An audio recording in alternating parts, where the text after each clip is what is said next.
I'm on slide 12 in the deck as it stands at the moment, which is the Kübler-Ross change curve. And I think that one of the things that I find quite interesting is that, as it mentions on the slide, this was a model that came about in 1969 or thereabouts, if the history is correct. And really, it was used to explain the grieving process that people go through. And it's interesting that we have taken that and perceive change and transformation, therefore, by definition, as a negative thing to start with. We focus, therefore, on what we're losing rather than on what we're gaining. I think the next slide, slide 13, this is William Bridges' transformation model, I think is a bit more helpful in that, and that came around, I think was produced around 2009. And it talks about the fact that you're moving from things that you're letting go of and the new beginning, and how people adopt that. So this is probably closer to that adoption curve that we all know and love around, early adopters all the way through to laggards and so on. And this is just a variant, I think, of that. But I really feel that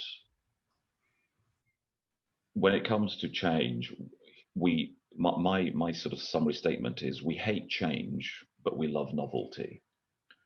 And people are changing all the time. I mean, every day we are changing. So why are we so afraid of it? What is it that we're afraid of? And I think what we're afraid of is it being imposed on us is the first thing. Certainly in a UK or a US culture, we hate being told what to do. We hate change being done to us. I think that's the first thing. And then I think the other thing is that we have fear of the unknown. And to me, for us to get change right, if we focus on what we're working towards and get buy-in, you almost do it by stealth. Coming back to that crazy picture of Obi-Wan Kenobi, you're influencing people, but you're influencing a small group of people who then influence everyone else. And I think you do this change not by saying we are going to change, this is the thing, but you do it in really, really small steps. And for me, one of the agile principles is, of course, think big but start small and increment and adapt your change as according to how people are reacting to it and so forth. Yeah, and that will be kind of my starter for 10 on this. Yeah. And I know you've got some slides which sort of cover this in a slightly different way as well. Yeah. So I agree, and I guess if we have a look at this slide 7 here, and it talks about some of the work of Edgar Schein, the psychologist, and he talks about the dynamics between the learning anxiety and survival anxiety. And I guess even stepping back a little bit more is that we tend to, as individuals, teams, organizations, tend to come across something which is successful, and we want to naturally be able to repeat that success. Yes. To deliver some kind of value to our other colleagues or our customers or stakeholders, and to ourselves, and we repeat that success, and we tend to optimize that, and we tend to put in routine, and we tend to become quite pattern and trained in that. And we set up expectations for the present and for the future. But as we know, the world's becoming more and more interconnected and more complex and faster paced, both within our organizations and also externally, and perhaps the foundations, the platforms which we've set comfort on, is becoming less and less stable. And so I guess that ties to the survival anxiety. Yes. To endure the change.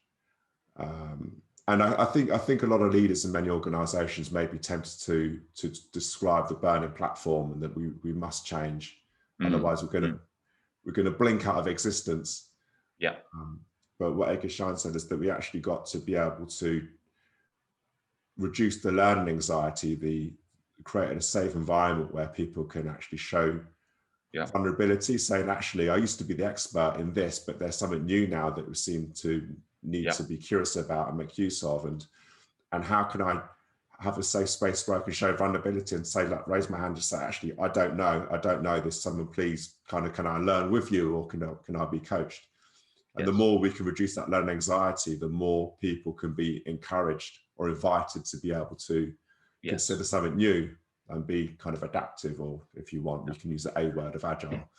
No, absolutely, and I think if I may just jump in here for a second, I think this what is important, and certainly, you know, as we look at the different generations, you know, being sort of in my 50s now, certainly you, on the one hand, you feel, well, you know, I've been on this planet long enough that I should know stuff and I should be able to help and contribute.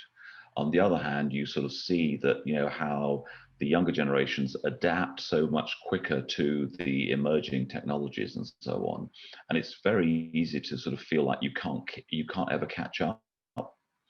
And I think the environment you're talking about there, that safe environment that you're talking about, is about saying, you know, everybody has value, and we need to recognize that the experiences that someone has had to that point shouldn't be thrown out, but we build on them. If you've managed to, to last, 40 or 60 or 70 years on the planet, then, you're doing something right. So let's build on that. And I think that's a really interesting point that you bring there. Yeah, I think there may be a generational thing as well, in very much broad brushstrokes. I think younger people tend to be a lot more open to ideas and exploration, whereas perhaps once we've found something which is successful, we particularly if we've invested in education, higher education, career paths, certain certificates and stuff like that, we want to be able to capitalize upon that and kind of get return on investment on that. And as the decades tick by in our careers, then perhaps we kind of consolidate on that, and that could be a good thing, but it could also be a bad thing. We can become quite calcified in that and be resistant to, I think that's a really good term, finding things which are appropriate to change towards, but not only that, actually have the appetite to be able to embark upon that change. And as we get a little bit older, then perhaps we become a little bit more defensive rather than a bit more inviting to these things. And I think what you mentioned before around those early adopters and innovators is really, really important, because there could be a small group of people who are quite open to change and internal disruption. And then they'd be able to offer, just through osmosis, successes which may have occurred. And I've seen this happen in large organizations where maybe not everybody is able to have time or the inclination to do something, but perhaps people who could become the early majority actually see success and say, hey, you know what, I see you guys had success here. Could you just, show them what you did? How did you do it? What technology did you have? What suppliers did you use? What conversations you had with customers? Can we use your processes? And that becomes a more natural way of change happening within organizations. Yeah, and I think that what you just said there leads on to quite nicely to your slide 8, and also to your slide 5 on this. Because I think what you just talked about there is this idea of the innovators and operators. For me, this comes down to also personality styles. David Michel has done some really interesting talks on the minds, the personality that suits a lot of change, and the personalities that don't suit a lot of change, and how we have to do some of the points that you're talking about on this slide to pull those two sets of people together and accept and acknowledge that we must work together to achieve. There's a time for, there's an element of change, and there's an element of BAU run, and if you don't change, you become extinct.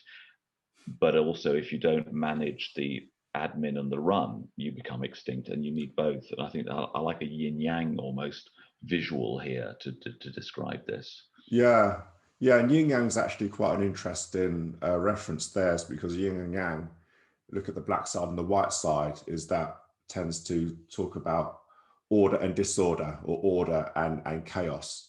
And we need both. And what's really interesting about yin yang is that so in the white side of order, there's the black circle of chaos, and we actually need that amount of chaos within order to allow there to be a degree of disruption, so we can actually adapt to a fast changing world. And if we think about the other side, the black side of yin yang, is that that's a great deal of chaos, but then from chaos emerges order. So yin yang is a really interesting reference.